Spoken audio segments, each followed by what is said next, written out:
Hey, welcome to STREEZYonX. I'm Streezy, bringing you some of the major topics people have been talking about on X.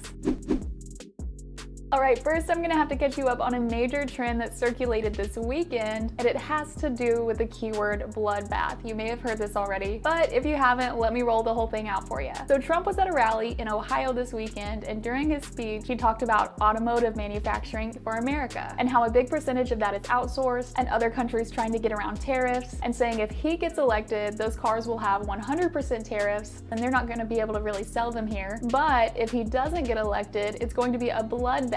And that what he's referencing will just be the least of it in terms of those economic changes that he plans on implementing. Well, he said it in such a manner, basically without giving context before or after the bloodbath sentence, that a lot of the mainstream media took that clip and ran with it. So it looks like all he said was, if I don't get elected, it's going to be a bloodbath. Luckily for all of us, we no longer have to rely on mainstream media's editing, and we can get the full context on the internet. And X is great for that. So that takes us to Joe Scarborough, who was trending this morning, reporting on MSNBC. He seemed really irritated about the narrative. Not the narrative that was suggested by showing edited clips and omitting the context of the speech, but the narrative that playing the full video and listening to more of the speech in its context makes it any different than when it was cherry-picked. He says, these idiots on Twitter, these idiots on cable news, on Sunday shows, they say that's not what he was talking about when we all knew he meant a physical bloodbath. He knew what he was doing. Everyone that looks at that full video and thinks he meant anything different is stupid,